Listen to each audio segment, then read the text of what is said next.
భగవంతుని యొక్క నామాన్ని పలకడం బాగా అలవాటు చేసుకున్నవాడు ఎంత గొప్ప ఫలితాన్ని పొందుతాడో కలియుగంలో అది ఎంత శక్తివంతమో చెప్పారు. భగవన్నామం పలకడానికి శౌచదోషం లేదు. శౌచదోషం అంటే మీరు ఒక మంత్రజపం చేయాలనుకున్నారనుకోండి, స్నానం చేసి ఉండాలి, అంగన్యాసకరన్యాసాలు చేయాలి, ఒక చోట కూర్చోవాలి, కదలకుండా ఉండాలి, దానికి కొంత మనసుని నిలబెట్టాలి. దేనికన్నా చాలా కష్టం మనసుని నిలబెట్టడమే. కలియుగంలో అదే సాధ్యం కాదు. మనసుని నిలబెట్టాలి. మంత్రాధిష్టాన దేవతని భ్రూమధ్యమునందు ధ్యానం చేస్తూ మంత్రజపం చేయాలి. ఇవన్నీ ఎప్పుడు పడితే అప్పుడు చేయడం సాధ్యం కాదు. అట్లాగే మీరు ఒక పూజ చెయ్యాలంటే దానికి కొన్ని నియమాలు ఉంటాయి. ఆ నియమాలు పాటించి పూజ చెయ్యాలి.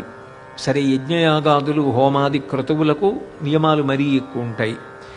భగవన్నామమునకు మాత్రము ఏ నియమము శాస్త్రము విధించలేదు.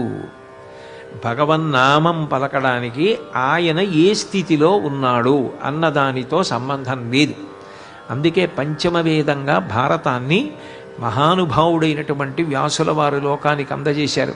నమోస్తుతే వ్యాస విశాల బుద్ధే పుల్లారవిందాయత పత్రనేత్ర ఏనత్వయా భారతతైలపూర్ణ ప్రజ్వాలితో జ్ఞానమయ ప్రదీప అంటారు. పంచమ వేదంగా ఇచ్చినటువంటి వ్యాసుడు మహాభారతం అంతా పెద్ద మలుపు తిరిగిపోవడానికి కారణం భగవన్నామం ద్రౌపదీదేవి పలకడమే. దానికి కూడా సుకృతం ఉండాలి. అంత కృష్ణ పరమాత్మతో కలిసిమిలిసి ఉండే పాండవులకు అంత కష్టం వస్తున్నా, అన్ని కోల్పోతున్నా కృష్ణుడి జ్ఞాపకం రాలేదు, కృష్ణ అనలేదు. ద్రౌపదీదేవికి కృష్ణ భగవానుడు గుర్తొచ్చాడు. అదే మహాభారతాన్ని తిప్పేసింది. అదే ఆవిడ ప్రతిజ్ఞ చేయడానికి కారణమైంది, భారత యుద్ధానికి కారణమైంది, ఆవిడ మాన సంరక్షణములకు కారణమైంది, ధృతరాష్ట్ర మహారాజు ఆవిడ్ని విడిచిపెట్టడానికి కారణమైంది, పునర్జూతానికి కారణమైంది, చిట్ట చివరికి అరణ్యవాస అజ్ఞాతవాసములకు, ఉద్యోగ పర్వానికి, భారత యుద్ధానికి, ధర్మ ప్రతిష్టాపనకు కారణమైంది. అంటే భగవన్నామం అంతగా కథని తిప్పగలదు.